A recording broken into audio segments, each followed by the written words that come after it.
Hello, আমি Suranjana, India pink city থেকে। আমি অনেক দিন পরে আবার একটা ব্লগ ভিডিও তোমাদের সাথে শেয়ার করতে চলে এলাম, সেটাও 1-1.5 বছর পরে, ভাবা যায়। চলুন আজকে একটা সুন্দর মুহূর্ত শেয়ার করব।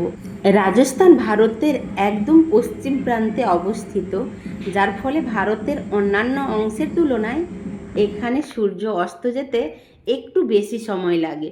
গ্রীষ্মকালে বা বছরের অন্যান্য সময়গুলোতে সন্ধ্যা 7:30 থেকে 8টার সময়ও দিনের আলো বা গোধূলির আভা স্পষ্ট থাকে। দেরিতে সন্ধ্যা হওয়ার কারণে এখানকার বিকেলগুলো বেশ দীর্ঘ হয় এবং মানুষ গরমের পর বাইরের স্নিগ্ধ বাতাসে স্বাচ্ছন্দ্যে সময় কাটাতে পারে। এখন বাজে হচ্ছে 7:40 সন্ধ্যাবেলার ভিডিও দেখাচ্ছি তোমাদেরকে। ওই দেখো লাইট জ্বললো, এই এখনই সবে লাইট জ্বললো। আর যেখানে লাইট জ্বলছে না সেখানকার দেখবে, এই দেখো মানে আকাশ পুরো রৌদ্র ঝলমল করছে এখনও, যদিও রোদ নেই।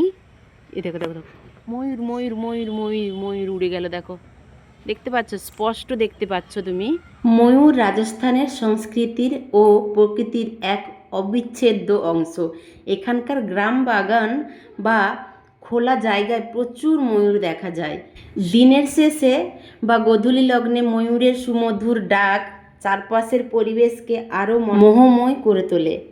এখানে সন্ধ্যার সময় ময়ূরের ডাক শোনা যেন প্রকৃতির এক দারুণ মিউজিক। এখন সন্ধ্যা দেব, মানে এখন রোদ শুধু সবে মাত্রই দেখো পাহাড়ের পিছনে মানে সূর্য মামা ডুবে গেছেন।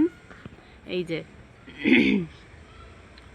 সব দিনের মতো আজকেও আমার মেয়ে বায়না ধরেছে সন্ধ্যাটা আমি দেব, কপুর দিয়ে ওকেই আমি ছেড়ে দিয়েছি আজকে সন্ধ্যা দিতে।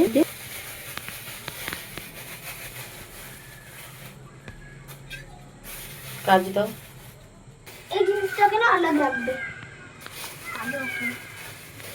আমি ভাবছিলাম আপনাদেরকে ময়ূরের ডাক শোনাবো, তো আমার ভিডিওর মধ্যে ময়ূরের ডাক এত সুন্দর স্পষ্ট আসবে কি না ওর ধারণা আমি করতে পেরেছিলাম না। যাই হোক, আমি শোনাতে পারলাম, এতে আমিও খুশি আর আপনারাও খুশি। আমি অনেক দিন পরে এই ব্লগ ভিডিও এডিট করছি, জানি না কেমন হবে, তো প্লিজ যদি একটু ভুল ত্রুটি হয়ে থাকে তো ক্ষমা মার্জনীয়। আর একটু আমাকে সাপোর্ট করবেন। আর যারা আমার পরিবারে যুক্ত হননি প্লিজ আমার সাথে যুক্ত হয়ে যাবেন, এইটুকু আমার রিকোয়েস্ট থাকলো।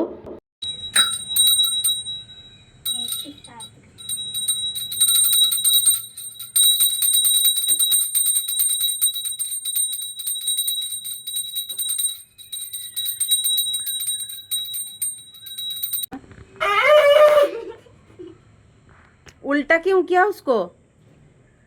हाँ अब बजाओ।